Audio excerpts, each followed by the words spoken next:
Fala pessoal, sejam muito bem-vindos a mais um episódio do Prezado Zero. O convidado de hoje é o Gustavo. A gente vai falar sobre matemática computacional. É isso, né, Gustavo? Aplicado e computacional, matemática Ah, aplicada e isso, computacional. boa. Na Unicamp, mas antes dele se apresentar, realmente, não se esqueçam de se inscrever no canal, compartilhar com os amigos que são interessados pelo assunto, deixar aquele like, etc, etc.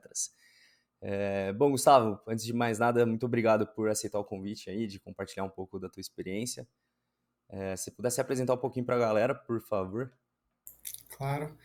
Primeiramente, obrigado por me receber, é um prazer estar aqui, um prazer poder falar para esse público que está ouvindo a gente, né, tentar ajudar as pessoas nessa fase da vida, que é difícil, né, esse processo é muito difícil. Eu acabei me descobrir, demorando muito para me descobrir nesse sentido, né, de graduação, de faculdade, nesse sentido que realmente eu queria.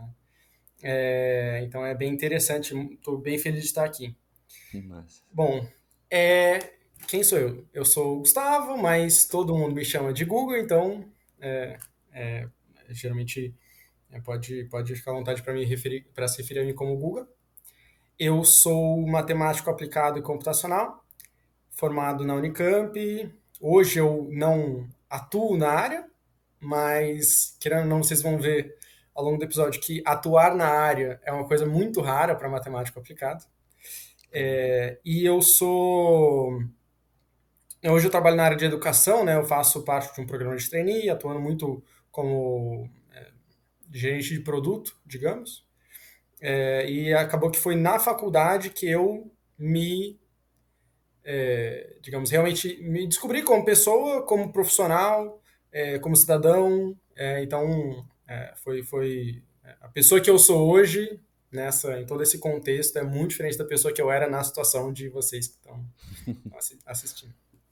o Gustavo, aliás, Guga, né? Já que é mais fácil o apelido. O Guga, É, deixa eu te fazer uma pergunta, né? Já começando desde o início. Na verdade, eu vou começar com a pergunta pelo final, mas aí eu já jogo pro início. Você se formou em que ano agora, na perfeito. faculdade? Eu me formei no meio de 2020.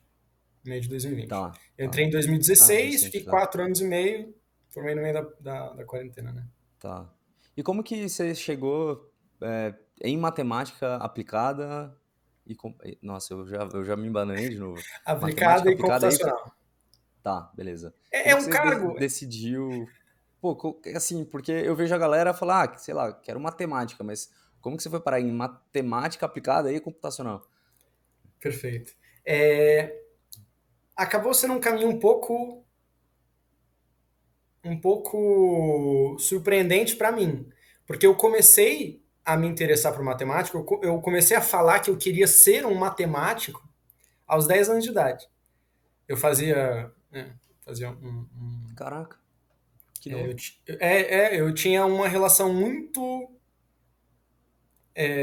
boa com o professor de matemática ali do meu sexto ano do ensino fundamental. Ele acabou criando em mim esse interesse pela matemática, esse apreço pela disciplina. E acabou que durante mais ou menos o mesmo período, eu comecei a me envolver em Olimpíadas do Conhecimento. Então, você deve conhecer a OBM, a OBMEP, né? Então, Olimpíada Brasileira de Matemática, Olimpíada Brasileira de Matemática para escolas públicas, né? Então, tem Sim. várias Olimpíadas de Conhecimento, hoje em dia mais ainda. Na época que eu comecei eram poucas, né? Não eram tantas. Mas eu comecei a me envolver em Olimpíadas de Conhecimento, especialmente as de matemática, que me interessavam mais. E eu acabei descobrindo um apreço muito grande pela parte mais desafiadora, mais profunda dessas disciplinas, especialmente de exatas, que era ali que eu mais gostava.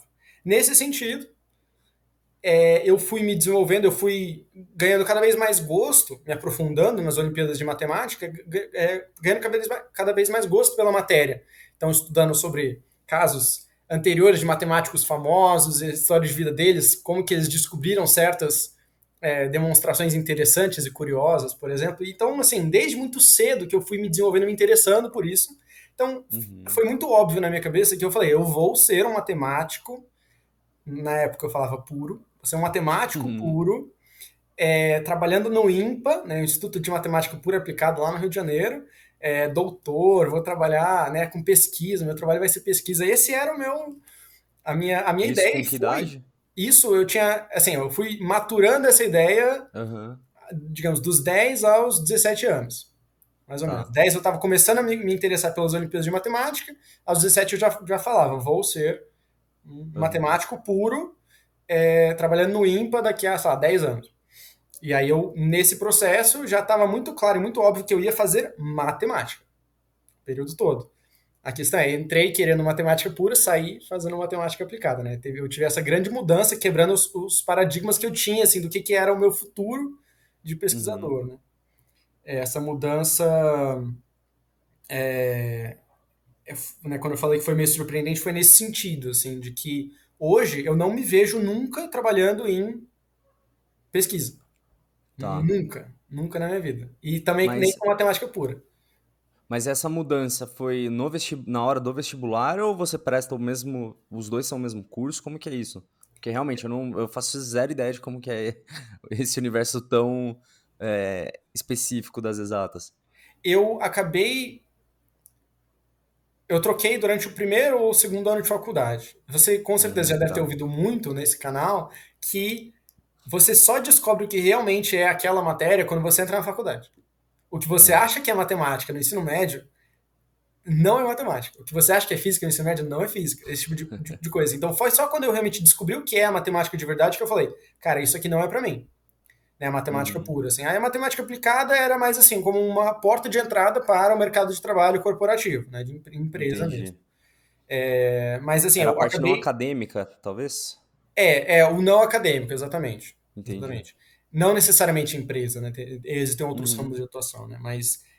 Mas basicamente isso, assim. E aí, o, o vestibular em si, a minha grande decisão era fazer o USP ou Unicamp, né? Essa que era o meu dilema, não a carreira em si, né?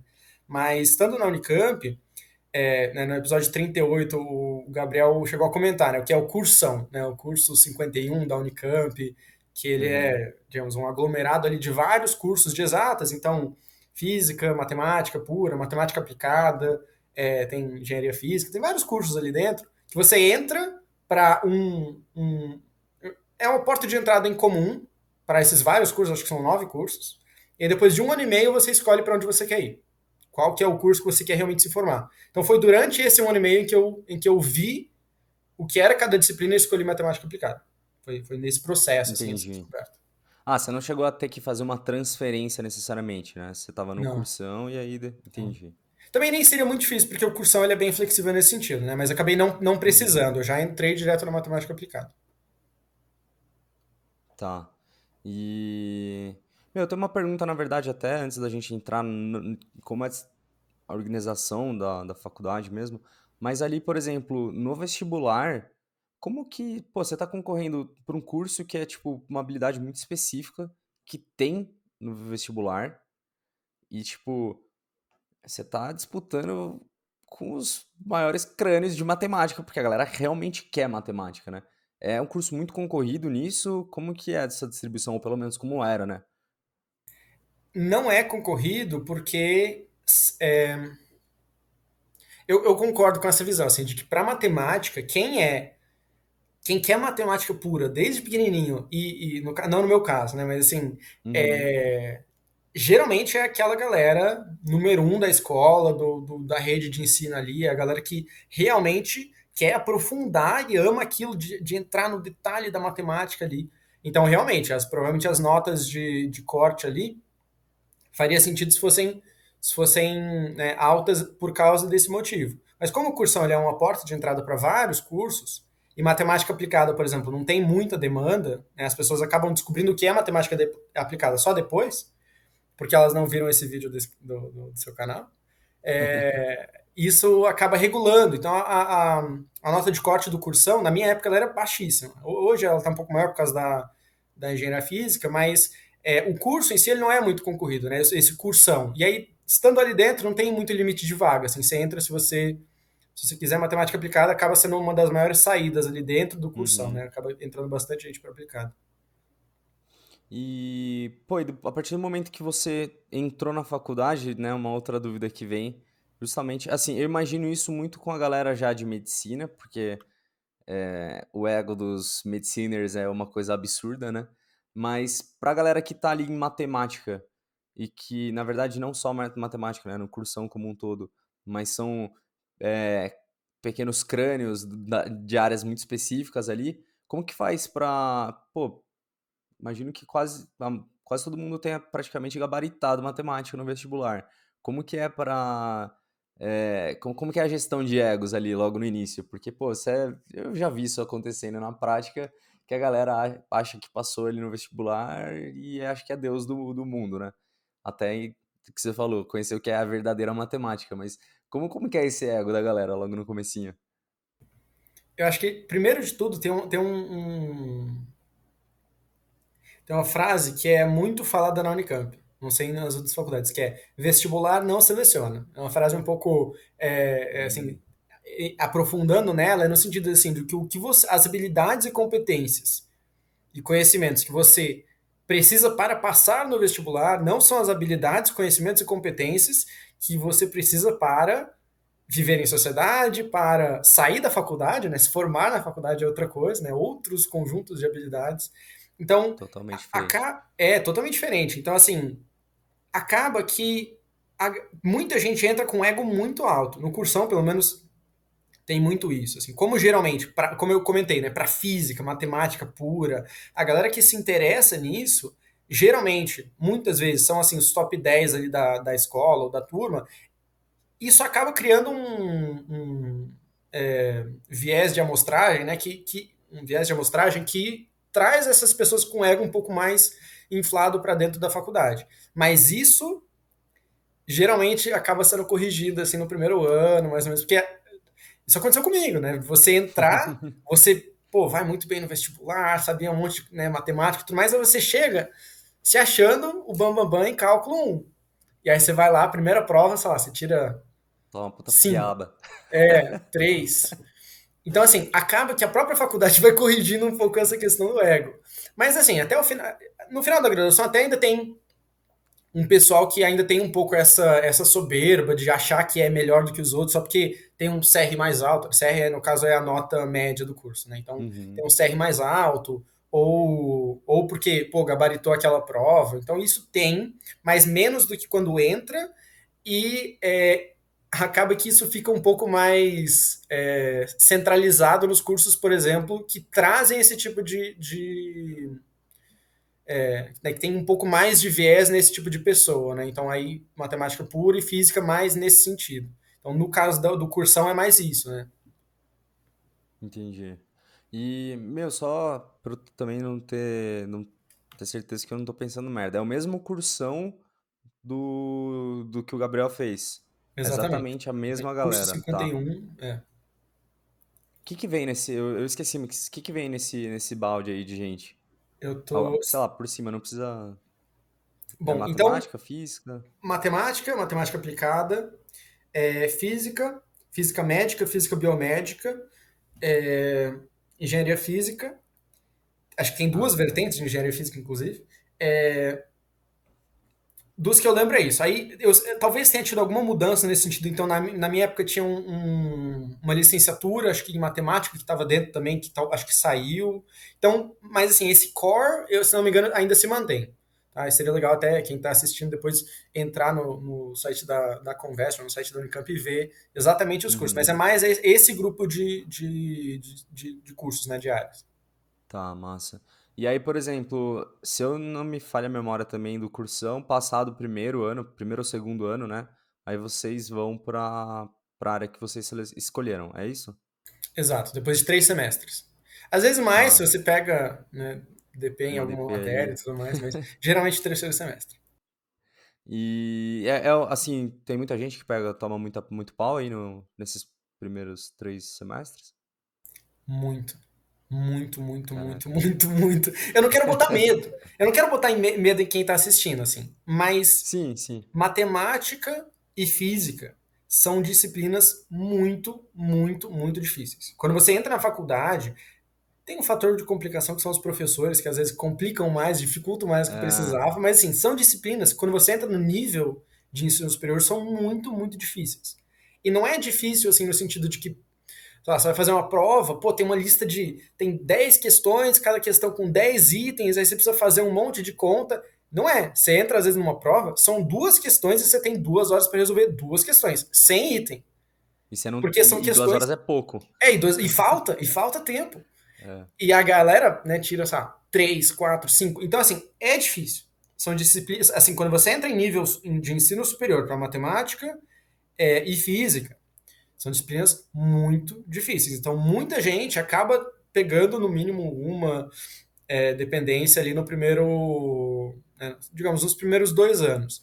Claro, não é todo mundo. Então, digamos ali, se eu for chutar, talvez 30% não pega nenhuma dependência nos primeiros três semestres, né? Então segue ali com a mesma integralização, mas muita gente, no mínimo uma, pega e não é o fim do mundo, tá? Para quem tá assistindo, né, tô Exato. teorizando quem tá assistindo, não se preocupa, não é o fim do mundo, tá? E, nossa, puta, me fugiu uma pergunta que eu tinha. Ah, na verdade não era nem pergunta, era um comentário. Essa questão de, pô, não quero botar terror na galera e tudo mais, que você falou que os professores dificultam, é que é engraçado, porque a gente sai com uma outra forma, uma outra visão de mundo, assim, da escola, e parece que a hora que você entra na faculdade, os professores não querem te fazer uma transição gradual, assim, e falar assim, ó, gente, não é mais desse jeito. Não, eles já tiram o band-aid com tudo mesmo, e aí é você que se foda. Exatamente. Assim, é, é um choque muito grande. Então, para quem está assistindo, talvez tenha uma relação muito próxima né, de carinho, né, talvez até um nível de amizade ali com algum professor que vocês têm no cursinho ou no ensino médio.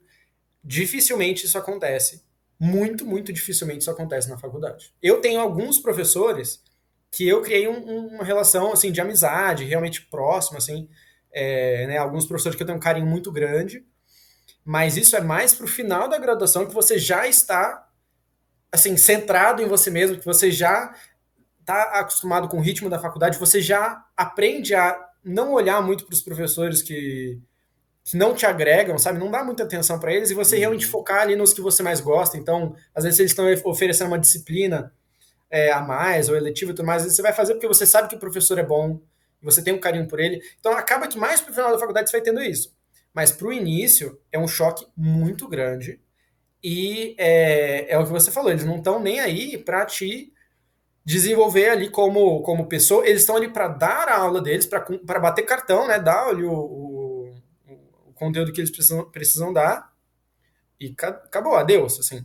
No IFW e no IMEC, que são os institutos de física e de matemática da Unicamp, isso é muito comum. Inclusive, reclamações de outros alunos de outros institutos da Unicamp que precisam fazer cálculo 1, que precisam fazer física 1, reclamam muito de todo esse processo porque tem a aula com os professores do IFW ou os professores do IMEC, né? Então, isso acaba sendo uma fama muito ruim dos professores do IFW, dos professores do IMEC perante a da Unicamp. Não é todo mundo, quero reforçar, tá? Não é todo mundo. Uhum. Tem muitos professores que são bons, muitos professores que você acaba criando uma relação ali muito boa, que eles te ajudam, eles se preocupam com você, mas é uma realidade muito diferente do que vocês veem hoje né, no ensino médio ou no cursinho.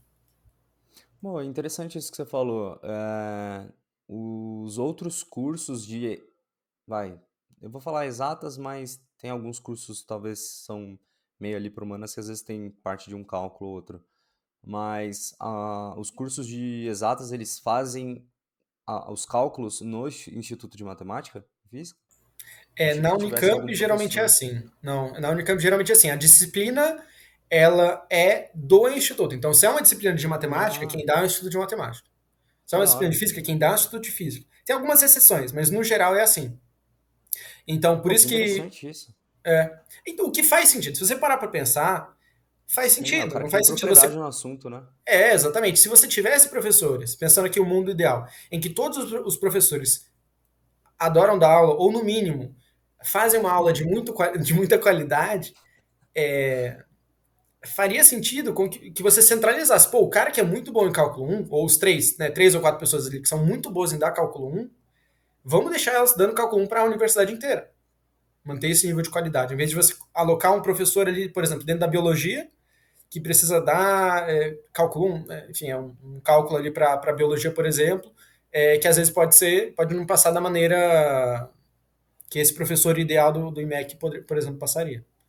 Uhum. E o Guga, antes até da gente aprofundar o curso, agora que a gente está falando bem do início mesmo, desculpa aí galera, mas eu vou dar uma desviada e depois a gente volta a falar do curso em si. Mas como que foi para você chegar na Unicamp? Não sei se você é de Campinas? Não sou, eu sou de São José dos Campos. Tá. Pô, ainda é uma cidade bem grande também, mas como que foi essa mudança para você, desde conhecer a universidade, que, pô, a Unicamp é enorme, e também, pô, República, não sei se você chegou a morar sozinho, como que foi para você essa sair da escola, você passou direto, tipo, como que foi esse cair de paraquedas em Campinas? Legal. Eu vou dar um flashback para alguns anos antes do Aham, vestibular. claro, claro. Você falou conhecer a Unicamp. Eu conheci a Unicamp em um curso que eu fiz da OBI, né, Olimpíada Brasileira de Informática. Os primeiros colocados lá, eles ganhavam um curso de programação em alguma universidade. Então, acho que foi em 2012, eu fui aqui, foi lá na Unicamp, 2013 foi em São Carlos, mais ou menos, alguma coisa assim. Então, eu conheci a Unicamp por isso. Então, eu já tinha uma certa exposição ali, eu já tinha esse nome de ensino de qualidade, sabe? Em relação a isso. Pude até durante esse período, né? Eu era muito jovem, né? Mas assim, durante Uhum. essa semana ali, 2 semanas de programação, não lembro exatamente como foi, a gente chegou a interagir com estudantes de programação da Unicamp. Eles eram monitores ali, eles Massa. ajudavam a gente naquele processo. Então, assim, eu tive uma exposição muito interessante, muito legal a Unicamp nesse início. Agora, Ah, já dá aquele gostinho de quero mais. exatamente. Aí avançando agora para o vestibular, né? Então, já tendo uma noção de que a Unicamp era mais o que eu queria, por uma visão de interseccionalidade, de que a Unicamp ela é muito plural, os cursos eles ficam muito próximos. Então, o Instituto de Matemática ele é colado no Instituto de Ciências Humanas, por exemplo. O Instituto Caraca, deve ter um de... intercâmbio muito massa de Sim, conhecimentos. sim. É ótimo, assim, a vivência da Unicamp, ela é plural, diversa, multidisciplinar. Então você faz grupos de amigos de todos os cursos, e você tem exposição a todos os cursos. Então isso foi meio que a decisão para mim de Unicamp e não USP, né? A USP ela é um pouco mais ilhada, né? O campus Você ele passou nos dois? passei nos dois. Tá. E federal nem estava considerando muito, porque eu queria ficar mais perto aqui de São Paulo também, até porque a USP e a Unicamp, em termos de matemática, eram vistos como as melhores, né? Então, consideradas as melhores, pelo menos no ano que eu fiz, em termos de matemática. Né? Então, assim, decidir no Unicamp foi tranquilo, né? Essa decisão. Passando, então, vindo para Campinas, foi Em uma que ano que foi isso? transição. Oi? Ah, Que 2016. ano que foi isso? Tá. 2016. Eu fiz o meu terceiro ano em 2015, passei direto, Unicamp, Uhum. 2016, eu sou 016, né, como a gente chama lá, 016. Sim, sim. Entrando em 2016, foi uma vivência muito interessante, foi um pouco de um choque, né, porque a minha vida toda morando, né, você mora com seus pais ou com seus responsáveis ali durante 18 anos, 17 anos ou 20 anos, não sei quantos anos, mas durante o início inteiro da sua vida e do nada para quem vai fazer faculdade fora, você se vê solto, livre, leve, solto, sem esse controle, essa visão, essa supervisão constante ali dos seus responsáveis. E Um isso, senso de isso responsabilidade totalmente a responsabilidade é com você agora. imaturo. E aí você tem que desenvolver essa responsabilidade, porque você não tem ainda, né? Como você falou. Então, essa vivência de morar fora de casa, de você sair para fazer faculdade, eu acho que é um dos grandes fatores de formação da universidade. Então eu tenho um pouco essa teoria na cabeça, né, de fatores de formação. Se quiser depois a gente entra nisso. Mas um desses fatores que te Opa. formam como cidadão, como profissional, como pessoa, é o fato de você sair para uma outra cidade, ou até se você morar dentro da cidade, mas acabar né, tendo essa vivência muito majoritária dentro do campus da universidade, é muito diferente, é um choque, você aprende com isso. Então, para mim, foi muito doido, assim, do nada eu ter toda essa liberdade, eu acabei até exagerando um pouco nessa exposição, né, nesse sair da asa dos pais, né? Então, eu acho que isso é aí que você se desenvolve mesmo, né, em alguns aspectos de maturidade, né? Então, foi muito bom esse processo. É, as minhas melhores memórias, né, algumas das minhas memórias que eu carrego com mais carinho são desse ano de 2016. Foi um ano muito turbulento. Então, na Unicamp, em 2016 a gente teve greve, né? Greve dos alunos. Então, parou ali a faculdade por, digamos, 2 meses, se não me engano. 60 dias ali, acho que a faculdade ficou parada, assim, não tinha aula. Tinham, assim, atividades de greve, né? Então, assim, às vezes tinha é, rodas de discussão, rodas de debate sobre temas importantes à universidade, né? De formação ali, né, cidadã, de estar em sociedade. Então, assim, tinha muita coisa assim, que foi totalmente diferente do que você esperaria da vivência de faculdade. Então, o meu primeiro ano, ele foi talvez excepcional nesse sentido, né? De que foi uma vivência muito doida, muito diferente do que eu estava imaginando, diferente do que eu estava né, acostumado desde que eu entrei. E isso foi muito bom. Essa vivência foi muito boa. E como que foi a parte de escolha de moradia, por exemplo? Foi uma decisão fácil? Você já chegou e já te botaram numa república? Ou como que... Esse processo, ele foi. Eu não tive muita agência sobre essa decisão, assim. Quem já estava muito definido pelos meus pais de que no meu primeiro ano, no mínimo no meu primeiro ano, eu ia morar em pensionato.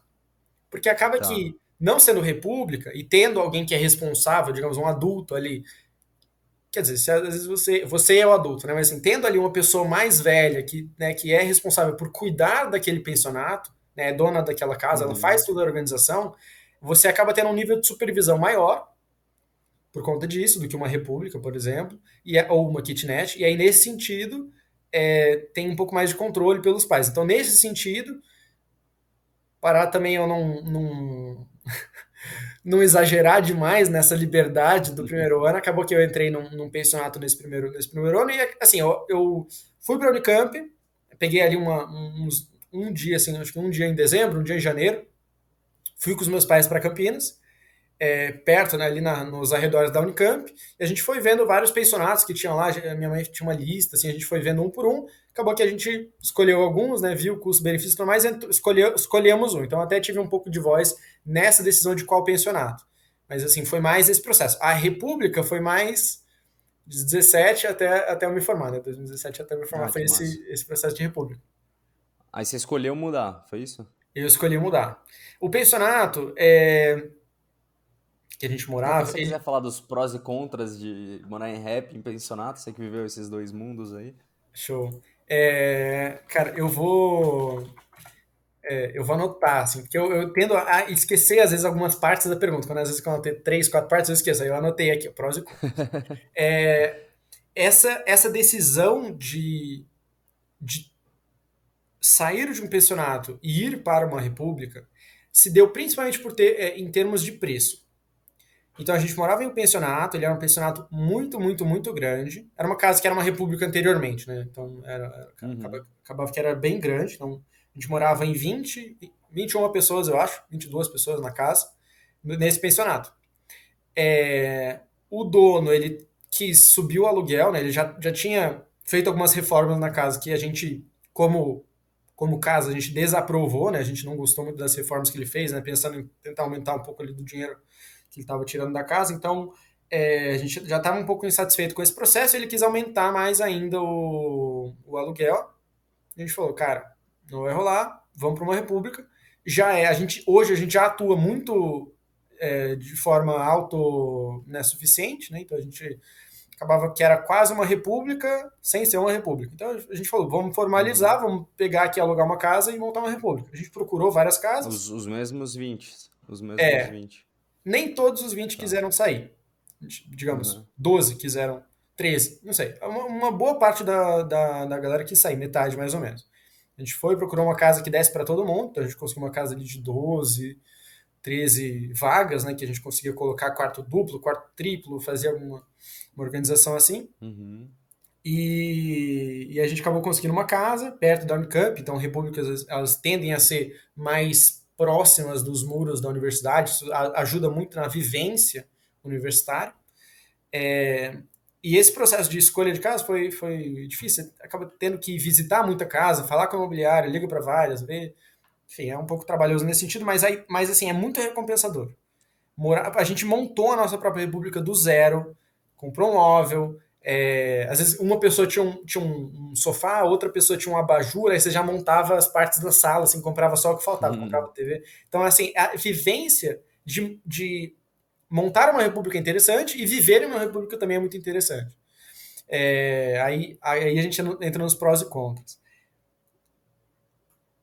É muito mais fácil você criar relações de amizade assim, eu digo amizade mesmo, assim, não só colega, assim, quando você mora numa república com alguém. Então isso é muito bom, você Obrigado. tem ali... Por quê? Porque você acaba dividindo duas coisas. Momentos, às vezes, de intimidade. Então, às vezes, você entra, você chega em casa, depois de um dia que você, digamos, você tomou um esporro ali do professor, né? Pô, ou você tirou zero ali, você bombou aquela prova, sabe? Ou você pegou uma Uhum. DP. Você chega em casa, que é o lugar onde você acaba, às vezes, para algumas pessoas, né, se sentindo mais à vontade para ser mais vulnerável, e a galera percebe, sabe? Assim, às vezes você chega e tem uma galera na sala jogando ali truco ou pôquer, ou enfim, o que seja, e eles percebem que você tá mal, e aí você divide aquele momento de vulnerabilidade. Isso cria intimidade, isso cria laços. Então, não só os momentos ruins, mas os momentos bons. Então, acaba que é uma tendência natural de que, pelo menos na vivência que eu tive, que eu vi das pessoas ao meu redor, na República você cria os seus relacionamentos mais, né, alguns dos seus relacionamentos mais duradouros, né, de amizade mesmo, que transcende um pouco o curso, a sala de aula, pessoas de diferentes áreas de conhecimento ali, de você, até, às vezes até de outras faculdades, então da FACAMP, da PUC. Então é interessante esse processo. O contra não é todo mundo da casa que você vai criar esse relacionamento, essa proximidade. Às vezes você vai criar o oposto. Então, às vezes acontece, às vezes você tem uma maneira de organização de casa de que você quer tudo muito bem arrumadinho. Você quer, no mínimo, por exemplo, que a geladeira tenha, né, seja desse jeito, assim, com essa organização, que as pessoas não deixem, sei lá, comida, meio comida, sem tampar dentro da geladeira. Exemplo. E aí você tem a outra pessoa que tem uma visão diferente, não necessariamente errado, né? Acho que não sei se tem um errado ou certo nessa história, mas às vezes é uma pessoa que ela é um pouco menos exigente em termos de organização de casa.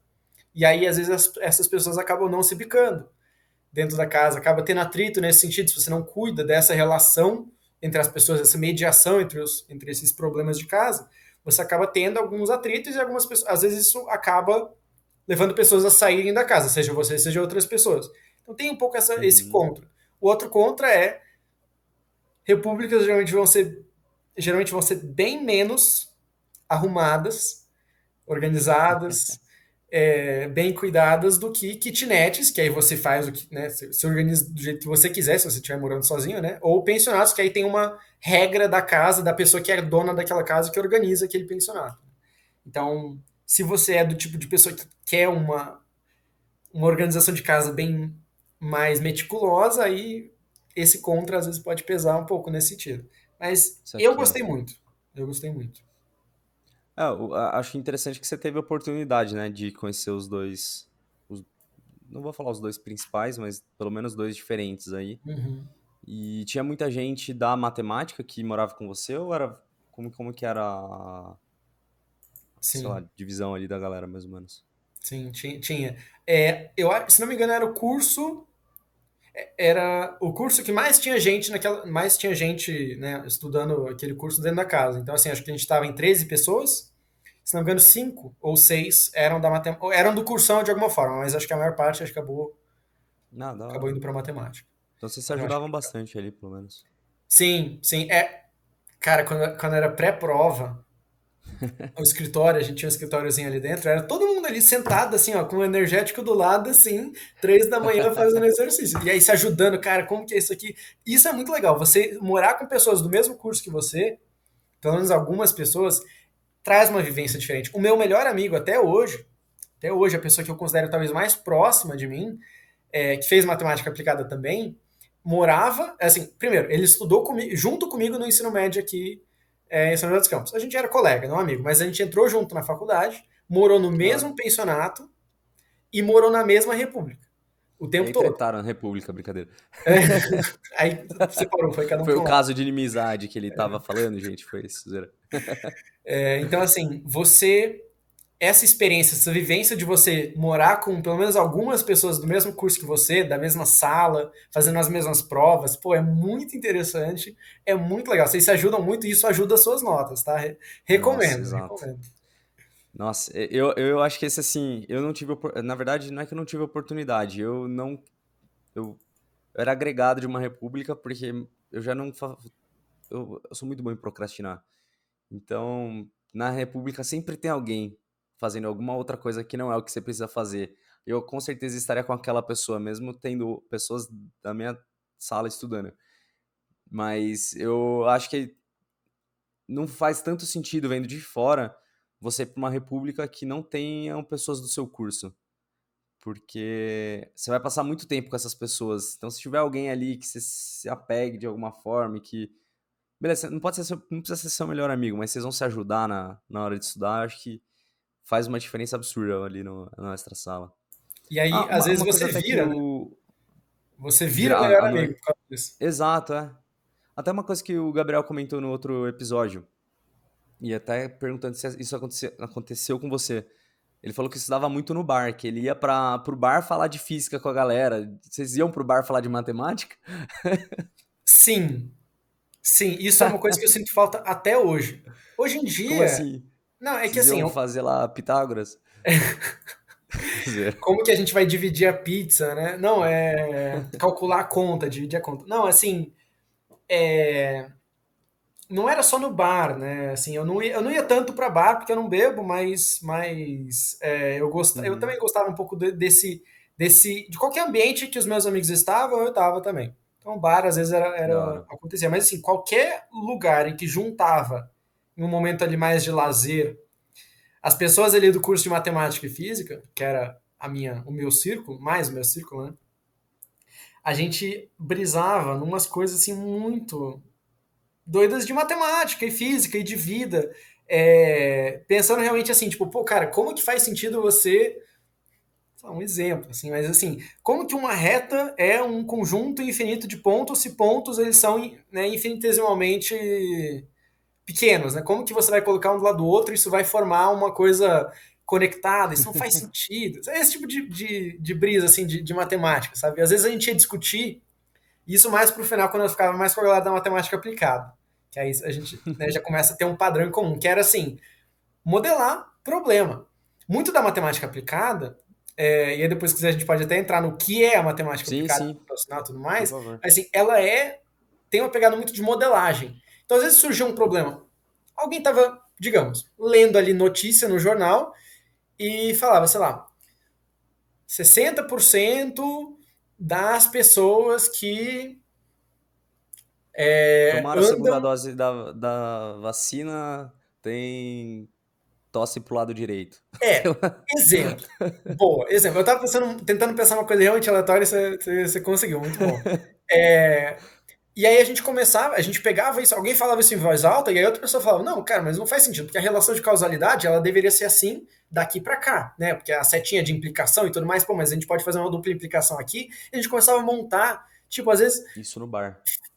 no bar, na pracinha do ciclo básico, comendo pastel na feirinha que tinha lá dentro da Unicamp, cara, qualquer lugar que juntava né, a galera ali da matemática aplicada, ou um pouco antes, né, em 2016, 2017, a galera do cursão como um todo, saía uma conversa dessa. Isso era excelente, isso era ótimo. Então, às vezes, modelagem, a gente começava a modelar a realidade baseada em algumas premissas. A gente falava, beleza, como que a gente pode simular? Que fórmula que a gente pode utilizar para representar esse fenômeno que a gente está vendo aqui? A gente fala, beleza, a gente tem que colocar essa hipótese aqui, a gente coloca essa hipótese, a partir dessas duas a gente tira isso aqui, né? E aí fala, não, não, isso aqui não faz sentido, porque isso aqui é implicação. Cara, Que era muito brisa, legal, mano. eu sinto falta disso. E, pô, até já começamos a falar de matemática em si. Afinal, qual que é a diferença da matemática aplicada para matemática lá pura mesmo? E aí, até se você quiser entrar mais na matemática aplicada explicando ela. Beleza. A matemática aplicada, ela seria como uma maneira de você solucionar problemas do mundo real. E quando eu digo do mundo real, também não quero parecer que eu estou zoando os matemáticos puros, falando que não é real o que eles fazem, né? Mas assim, Uhum. são problemas que a gente realmente vê aplicações práticas no dia a dia. Então, exemplo, como que você reduz gasto de combustível em uma frota de caminhões de uma empresa logística? Matemática aplicada. Você tem que ver quais são todas as rotas que esses caminhões estão fazendo, com que regularidade, com que frequência, qual que é a distância entre cada um, como que é o gasto de combustível entre cada um dos pontos, né, de embarque e desembarque daquele caminhão. E a partir de tudo isso você traça um grafo, né, então você conecta todos esses pontos com custos atrelados nas arestas e roda ali um algoritmo de minimização de custo né, de gasto de combustível, por exemplo. Então, assim, você pega um problema da vida real, problema que as pessoas têm hoje em dia, ou às vezes problemas que as pessoas podem um dia futuramente ter, não precisa necessariamente ter aplicação prática hoje, mas você pega problemas que a gente Uhum. consegue entender no mundo real e modela isso, então transforma isso em elementos matemáticos, e aí aplica todo o conhecimento que a matemática pura nos fornece, e até a própria matemática aplicada depois que você, né, isso começa a se retroalimentar, e aplica isso dentro desses problemas da vida real. E aí você começa a trazer um pouco mais de, entre aspas, aplicação para a matemática aplicada. E por que o computacional Entendi. no caso da Unicamp? Computacional porque muitos desses processos de aplicação de informações matemáticas em problemas da vida real demandam um grau de esforço repetitivo, sequencial, é, que um ser humano não faz sentido um ser humano fazer. Então aí você pega computadores que são bons em fazerem processos repetitivos né, às vezes Contas. de iteração, né? E você Uhum. aplica todo esse conhecimento matemático a partir de um computador. Então usa um computador para te ajudar a resolver um problema da vida real utilizando teorias, algoritmos matemáticos. Então assim, tentando resumir, né, esse processo todo de trazer e traduzir matemática em vida real, problemas da vida real que a gente enfrenta no dia a dia, né, que a gente tem governos, empresas, organizações enfrentando hoje cotidianamente, é esse meio do caminho é a matemática aplicada computacional. Caraca, A diferença que para a da hora. Pura está nesse link, né? A Pura é quem fornece todo o conhecimento digamos, A cru parte da matemática. ferramental. É isso, perfeito. Na parte fundamental da matemática, em que se desenvolve a matemática pela matemática, não porque a matemática vai se converter em vida real eventualmente, porque esse converter em vida real eventualmente é onde a matemática aplicada entra. Então elas não são inimigas, como às vezes a gente brincava no cursão, né? A gente se zoava assim. Elas são irmãs e elas trabalham juntas. Assim, às vezes a matemática aplicada, desenvolver algum tipo de algoritmo, algum tipo de maneira de trazer assim, questões, formulações matemáticas para a vida real, às vezes dá inspiração para demonstrações, teoremas ou maneiras de resolver teoremas, questões da matemática pura. Então, assim, elas acabam se ajudando muito nesse processo. Então, elas são muito Uhum. irmãs nesse sentido. E acaba sendo um curso muito teórico, ou assim, por ter essa questão da aplicabilidade, ele tem uma parte prática ali que vocês realmente, ó, tudo isso que a gente está estudando, vamos tentar aplicar de alguma forma. Ele é mais prático para o final. Eu acho que o curso como um todo, né? Então, já respondendo a pergunta, depois eu explico. Já respondendo como um Sim, sim. todo, o curso ele é mais teoria do que prática.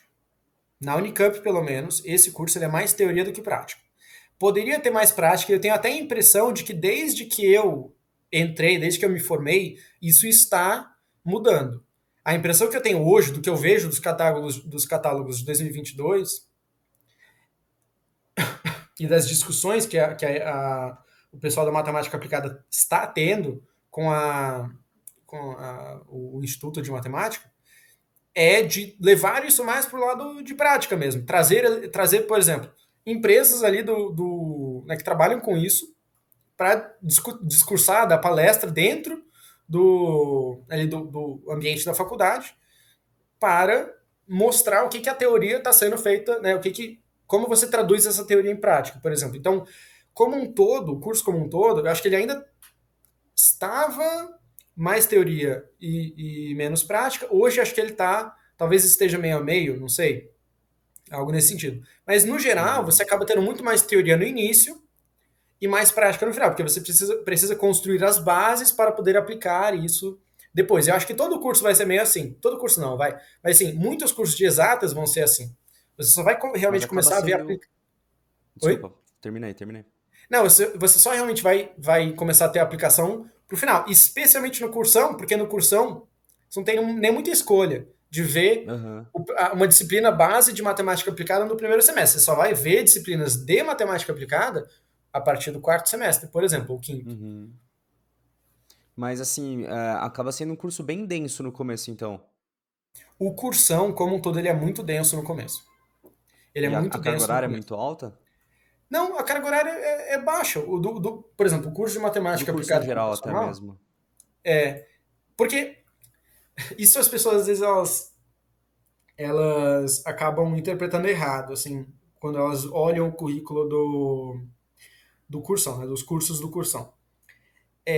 O meu currículo, por exemplo, ele tem 160 créditos. 160 créditos. Então, o crédito é quantas horas por semana de aula daquela matéria você estava tendo em um semestre. Então, acho que seria mais ou menos 20 horas, mais ou menos, Uhum. de matéria cada São, crédito. são 5 anos de curso? São 4. São 4 anos. Não, tá. Então, assim, se você for ver, vamos fazer uma conta básica aqui. Então, 160 créditos, são 8, teoricamente, 8 semestres, 20 créditos por semestre. Na Unicamp, isso é pouco. Tem cursos que fazem 40 créditos por semestre, que a gente acha loucura. Mas é porque as pessoas, às vezes, elas não entendem que o crédito de uma matéria, ele não deve ser equivalente, ele não deve ser visto como equivalente ao crédito de outra, se elas tiverem níveis diferentes de perfil de dificuldade. Por que eu falo isso? Engenharia, por exemplo, é um desses cursos que tem 35, 40, até um dos semestres acho que é 40 créditos no semestre. Você poderia olhar e falar isso, bom, então se é 40 créditos, esse aqui é 20, então ele é duplamente mais difícil do que o curso de matemática aplicada, por exemplo. E isso acaba não sendo muito realidade, porque a dificuldade desse curso de 40 créditos, às vezes cada matéria individualmente tem uma dificuldade menor, mas quando você coloca eles no conjunto acaba ficando difícil, porque você tem que Uhum. realmente balancear 40 créditos. E tem Nesse o extra aqui, sala também, né? assim, alguns cursos Ou não? colocam um crédito de extra sala. Não, eu No, digo do extra sala considerando assim, pô, você tem ali os 160, mas, meu, o professor pede lista de exercício que você tem que ficar 3 dias virado ali fazendo negócio que exatamente. não entra no 160, na conta dos 160, né? Exatamente. Então, é justamente esse ponto. Às vezes, para essas disciplinas de 40 créditos, esse semestre de 40 créditos, talvez você não precise estudar muito fora do horário. Mas para 20 créditos aqui, muito provavelmente você está fazendo, entre aspas, 40 contando o estudo, por exemplo. Então, às vezes até mais, como você falou, às vezes noites seguidas que você vira para poder entregar alguma coisa. Então assim, o crédito tem pouca carga horária, mas o curso é difícil, ele é extenso. E dificilmente as pessoas se formam em fase lá na Unicamp. Se não me engano, no meu ano entraram 160 pessoas no cursão. 160. Hum. Então, assim, até assumindo que isso né, vai dividindo, vai quebrando, porque algumas pessoas vão ali para física, algumas pessoas vão para matemática pura, digamos que o curso, o matemática, matemática aplicada, sendo um dos cursos mais populares do cursão, digamos que uns 60 não, vai uns 40 decidem no terceiro semestre ir para matemática aplicada. Isso sem nem considerar as pessoas que deixaram de fazer, né, saíram da faculdade nos 3 primeiros semestres. Então, de 40 que entram no terceiro semestre, no final do terceiro semestre, no meu ano, 4 só se formaram em Cara, fase. Em fase. Eu não fui um deles. Eu formei no semestre seguinte. Então ele é um curso muito difícil e ele é um curso muito difícil de você formar em fase. Muito provavelmente você vai pegar DP. Eu peguei uma, quase pô, peguei uma algum. só você tá no lucro. Não, com certeza, com certeza. Eu conheço gente, inclusive uma das pessoas, entre aspas, que é um termo meio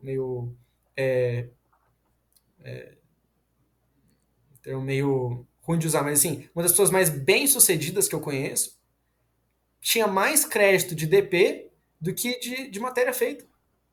E ele, Eu assim, conheço um assim também. ficou assim, 7 anos na faculdade, sei lá, acho que 7 anos na faculdade, é, pegou muita dependência, se formou em matemática aplicada, começou a trabalhar, sei lá, de cientista de dados, sei lá, no Itaú, sei lá, em algum lugar assim, ganhando, sei lá, 9 mil, sei lá, quanto por mês, e hoje super bem sucedido, tendo centenas de créditos de dependência. Assim, então, assim, é um curso difícil, é um curso complicado nesse sentido, mas dá para fazer no seu tempo, no seu ritmo, mas dá para fazer. Da hora. E até como que é a relação com. Na verdade, já. Tá, eu tenho algumas perguntas aqui, mas eu só tô escolhendo a ordem delas pra ver o que que encaixa. Mas como que é a relação dos professores com vocês até nesse caminho? Porque não sendo um curso fácil, vocês precisam ter talvez um bom relacionamento com eles, mas eles estão dispostos a ter esse bom relacionamento? Ou eles estão cagando, só ligando pra pesquisa deles? Eu sei que não dá pra generalizar, né? Mas no geral, sei lá, Eu não entendi, sei eu entendi, eu se tem entendi. alguma. Não vamos nos incriminar, eu entendi. É, assim, geralmente, a experiência que eu tive, pelo menos, foi de que os professores dos primeiros semestres, que são as disciplinas mais básicas do cursão, básicas eu digo do ciclo básico, não que sejam as mais fáceis, né? Que aí é cálculo 1, 2, 3, física 1, 2, 3, mecânica geral. Mentira, mecânica geral não está mais no ciclo básico.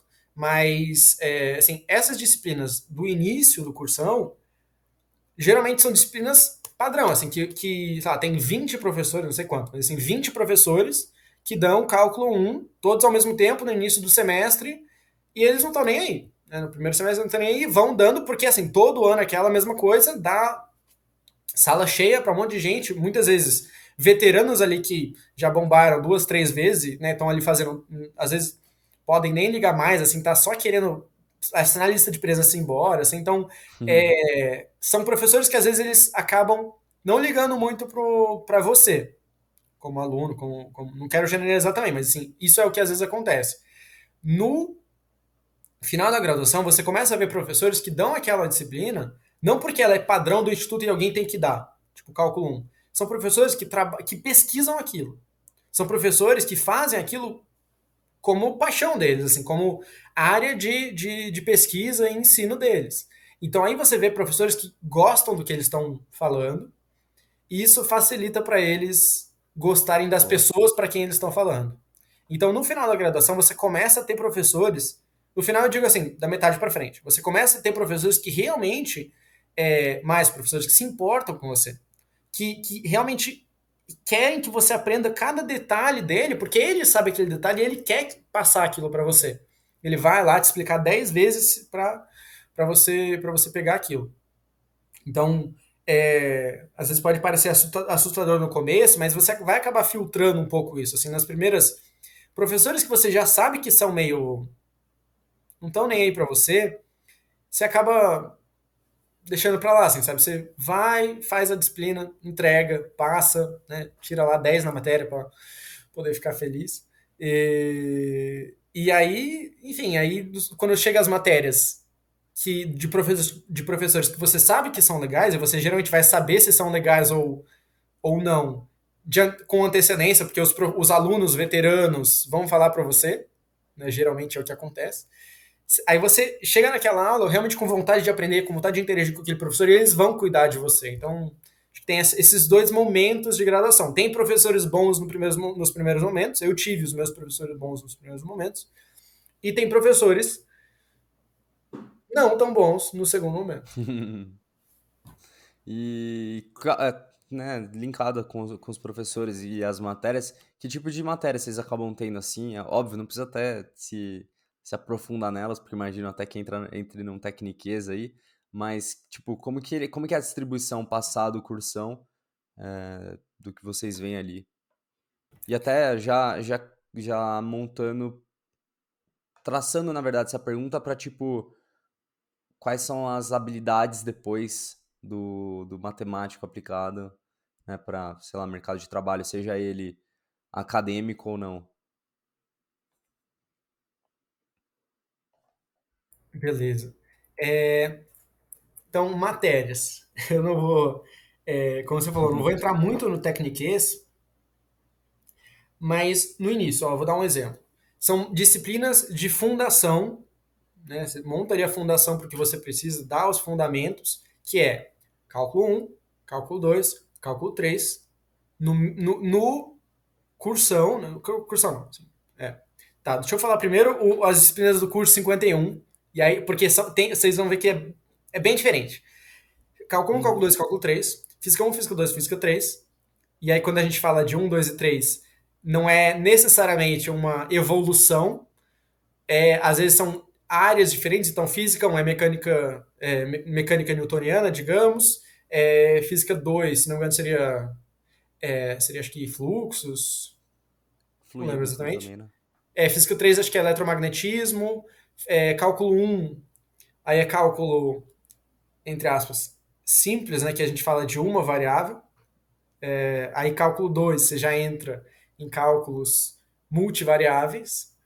Cálculo 3, cálculo vetorial. Cálculo que chora. Todos eles são cálculo que chora, cara. Então, assim, no caso de cálculo, acaba sendo meio uma evolução, sim, né? Mas, assim, no início, você vai ver mais ou menos essas disciplinas que eu falei. O foco vai ser nisso. No caso do cursão, tem laboratório. Então, laboratório de Física 1, que trata as questões de Física 1, laboratório de Física 2, que trata as questões de Física 2, mesma coisa para o laboratório de Física 3.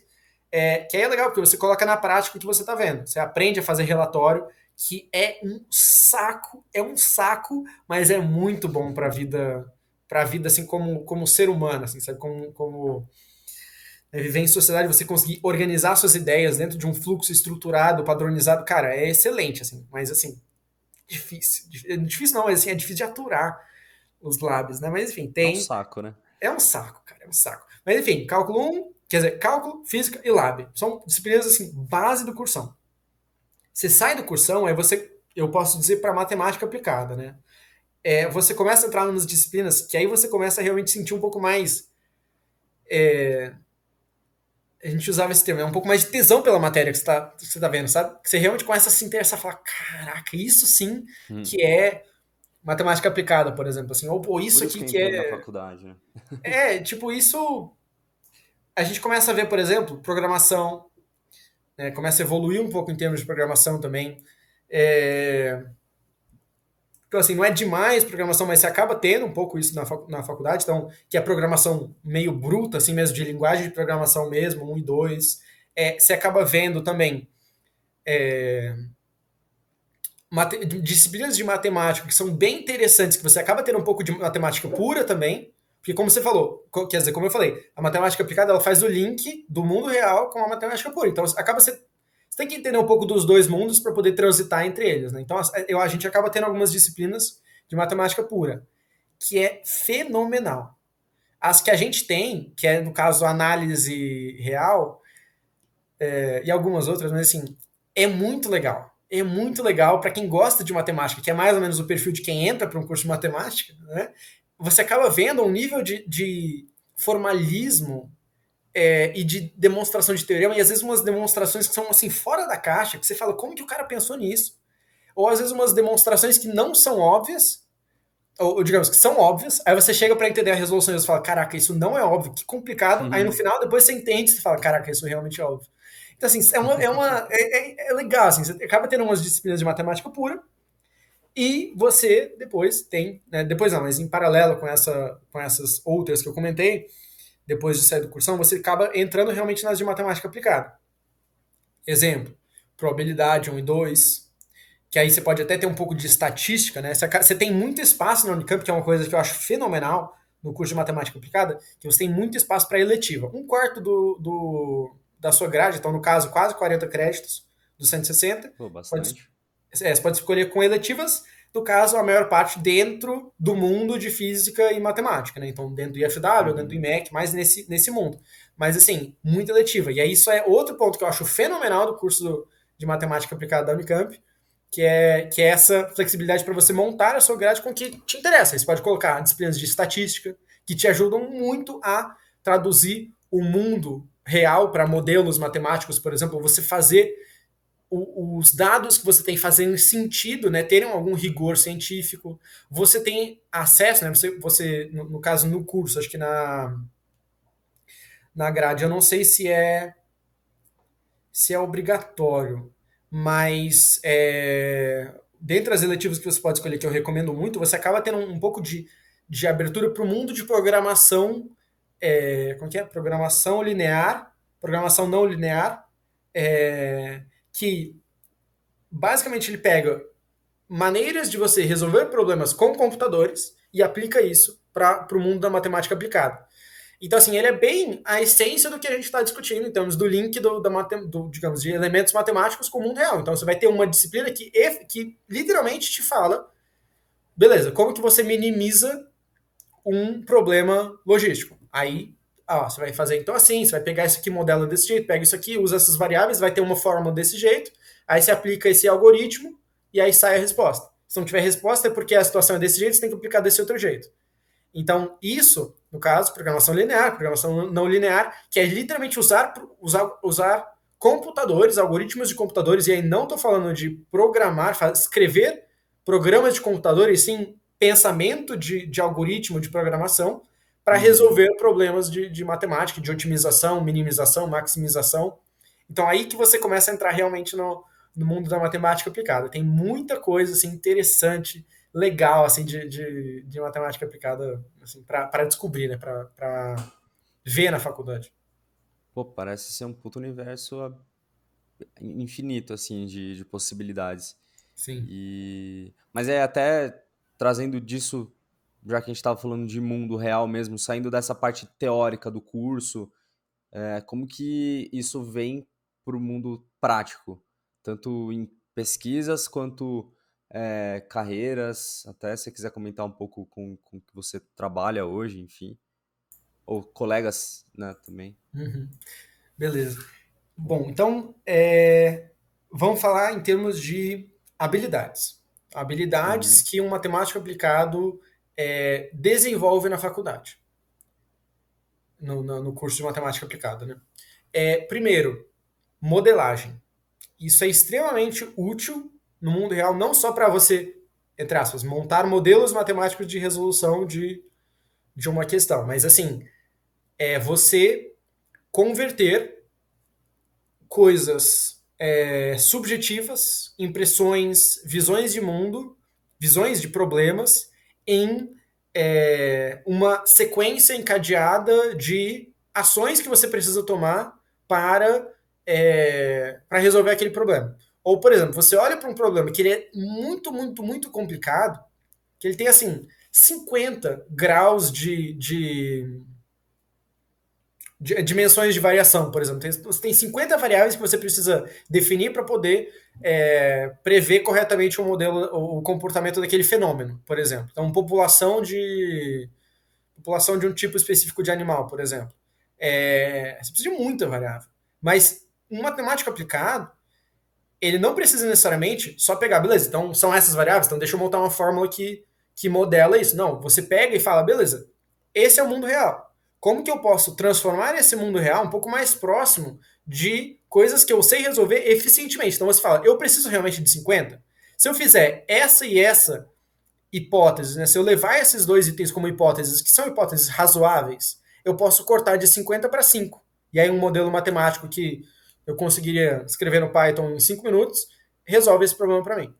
Então, isso é uma coisa assim, que é uma habilidade que o matemático aplicado ele tem e que ele desenvolve na faculdade que é muito útil, que é você, converter problemas da vida real em fatos e elementos matemáticos que podem simular esse comportamento e saber como fazer isso de uma forma eficiente, que não vai prever exatamente o comportamento daquilo, mas vai ser próximo o suficiente para o que você precisa para aquela questão. Então, digamos, você precisa definir se aquele animal está em extinção ou não. Digamos, não sei qual que é o valor, mas que a população hoje ela tá em menor ou igual a 5% do que ela esteve 20 anos atrás. Por exemplo, não sei qual que é o grau, a variável que eles usam para definir isso, mas assim, eu preciso saber se a população está em 0,1 ou 0,3%. Não preciso, só preciso saber se ela está menor que 5 ou não. Então, converter realidade para aplicação matemática com pouco esforço, né, de uma forma eficiente, que é uma coisa que o mercado adora, né, eficiência nesse sentido.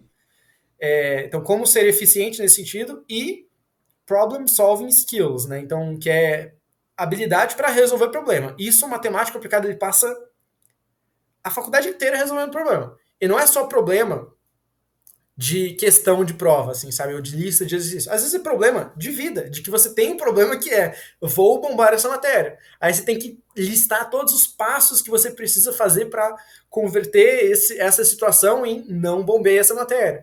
Então, assim, toda a vivência... Outro problema que é o cara falando, vou aumentar o aluguel, precisamos encontrar outra casa para morar. Exatamente. Então, assim, habilidade de resolução de problema é uma coisa que a faculdade, a universidade como um todo te ensina. Imagino que qualquer universidade boa ela vai ensinar isso independente do curso. Mas assim, a matemática aplicada eu acho que ela é especialmente nesse sentido, de resolver problemas e ser criativo para resolver problemas e ser eficiente em resolver problemas. Né? Então não resolver cegamente, assim, questionar o que realmente você poderia atuar em cima daquele problema antes de colocar uma solução em cima dele. Né? Mas nesse sentido, acho que em termos de habilidades e em termos de atuação no mercado de trabalho, né? Aí acho que é a segunda parte da pergunta, né? A atuação no mercado de trabalho são, se não me engano, eu diria que são 3 principais. Uma que é o mundo acadêmico. Então isso acho que é meio o que eu imaginava, assim, quando eu estava pensando em futuro, em carreira, em plano de vida, né? O termo mundo acadêmico para matemática pura, e o mesmo existe para matemática aplicada. Existem uma infinidade de tópicos abertos à exploração dentro de matemática aplicada. Então, assim, você tem um mundo de coisas que você pode explorar, seja algoritmos mais eficientes de resolução de problema, que diminuem ordens de nível de processamento, por exemplo. Você pode... Às vezes você tem problemas que hoje a gente não sabe como resolver. Problemas de mundo real, assim, que a gente... ninguém conseguiu provar que existe uma solução ou ninguém conseguiu achar uma solução, um algoritmo que consiga resolver, dado uma determinada situação, dizer se tem solução e resolver. Então, assim, tem muita opção de pesquisa nessa área, algumas delas um pouco mais no sentido da pesquisa pela pesquisa e às vezes uma pesquisa para o mercado. Então, tem um problema que o mercado precisa que resolva, seja o mercado, seja o mundo como um todo, que precisa que resolva, aí faz pesquisa naquela direção. Eu tinha um professor que fazia pesquisa de barragens. Ele começou a fazer depois de modelagem de barragens, depois do caso de Brumadinho e Mariana. Então, assim, um exemplo de como você pode ter pesquisa aplicada à vida real. E aí, a segunda aplicação seria o mercado um mercado específico de matemática aplicada.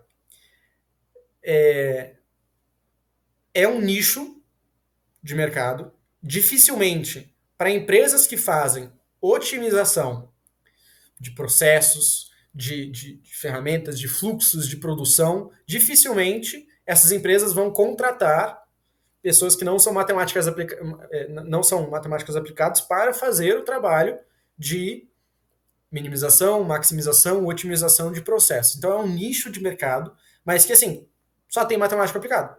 Muitos dos Uhum. meus amigos saíram da faculdade para trabalhar em empresas de modelagem matemática, otimização matemática. São empresas focadas em matemática aplicada. Tem muita demanda no mercado para isso. Cara, se você perguntar, o exemplo que eu dei lá no início do vídeo, né? Então, que é otimizar o gasto de combustível da malha logística de uma empresa de frete, de caminhão. Qual que é o valor que tem se reduzir? Então, digamos, você vai reduzir 10% o consumo de combustível daquela empresa. Pô, você acabou Olha. de adicionar, às vezes você dobrou o faturamento daquela, o faturamento não, né, mas o lucro líquido daquela empresa porque você reduziu 10% o custo de combustível. Então tem uma demanda Caraca. gigantesca no mercado para otimização e empresas de matemática aplicada, e aí que o matemático aplicado realmente brilha, que é segunda aplicação, né, no mercado de atuação. A terceira é o mercado como um todo. Então, assim, hoje eu estou nessa terceira. Não estou trabalhando com otimização, hoje, ou matemática aplicada, no caso, assim, literalmente matemática aplicada. Eu estou no ramo da educação e estou nesse, assim, você acaba entrando para o mercado para resolver problema. Resolver problema, Uhum. o que seja. Então, assim, tem muita gente, também tive alguns colegas que saíram da matemática aplicada para entrar em consultoria. É um lugar onde tem muito matemático aplicado também. Deixa eu corrigir. É um lugar em que muitos Uhum. matemáticos aplicados vão, porque não existe muito matemático aplicado no mundo, né? Então, mais tem numa consultoria, acho que é engenheiro, alguma coisa assim. Mas, assim, é um Sim, lugar onde tem. economista, talvez. Então, assim, muito matemático aplicado vai para consultoria porque é resolução de problema. O Uhum. matemático aplicado ele faz uma coisa, a faculdade inteira quer resolver problema, resolver problema. Tem um problema, vamos resolver. Vamos ver, vamos modelar para ver como resolve, vamos ver como que a gente pode resolver isso de forma eficiente.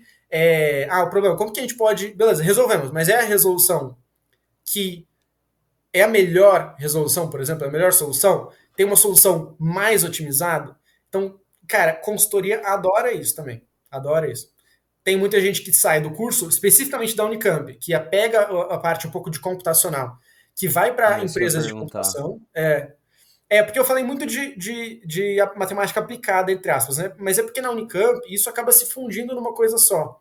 O Sim, sim. conhecimento de programação e de computação como um todo, pensamento lógico, raciocínio de programação, acaba se juntando com o aplicado e acaba sendo uma coisa só pra gente. Né?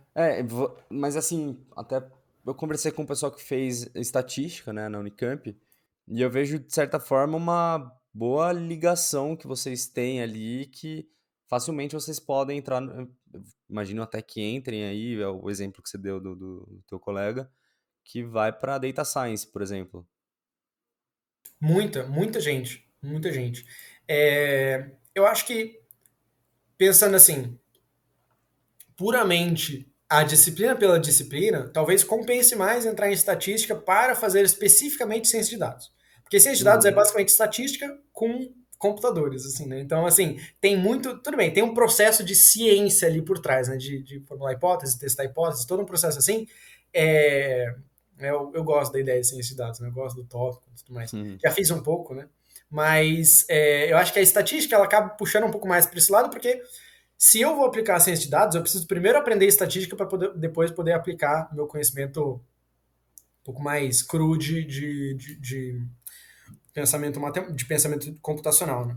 Mas sim, tem muita Entendi. gente que vai para programação depois do curso de estatística, depois do curso de matemática aplicada computacional. Então isso tem bastante, sim. Ô, Guga, aí agora até partindo para a reta final da nossa conversa, eu tenho uma última pergunta para te fazer, apesar do papo estar muito bom, mas tenho uma última pergunta para te fazer, que é a seguinte: se naquela época que você tivesse ali prestando vestibular, estava focado no matemático pela matemática, que conselho você poderia ter dado para você, né? Você poderia dar hoje e na verdade até trazendo isso pra galera que tá prestando hoje vestibular, que seria teu conselho tanto de, pô, vivência durante a faculdade, mercado de trabalho, talvez, enfim, a Unicamp em si, como um todo, mas que você teria aí pra aquele toque Cara, especial? é difícil, assim, porque eu acho que eu falaria muita coisa. Falaria muita coisa, assim, querendo ou não, eu acho que você entra na faculdade, você sai da faculdade, pessoas muito diferentes, muito diferentes. Em termos profissionais nem se fale, né? Mas assim, em termos de pessoa, em termos de cidadão, em termos de indivíduo, de quem você é. Então, assim, eu falaria muita coisa. Eu acho que talvez um dos principais pontos seria o seguinte, que a universidade ela vai te transformar em muitos sentidos que você nem sabe ainda. Você vai ter uma visão de mundo completamente diferente e, e eu tenho a visão de que quanto mais tempo você passar no mundo universitário, na vivência universitária, mais você vai ter exposição a isso, mais você vai poder se formar para quem você realmente é e quem você realmente quer ser. Então, talvez ficar mais tempo na universidade. Esse é uma dica que eu daria para mim, que é o seguinte, cara, não tem pressa. Não tem pressa. Não é porque você. Por exemplo, eu me formei em 4 anos e meio. Pô, 6 meses ali, que foi uma matéria que eu bombei, que eu tive que fazer depois.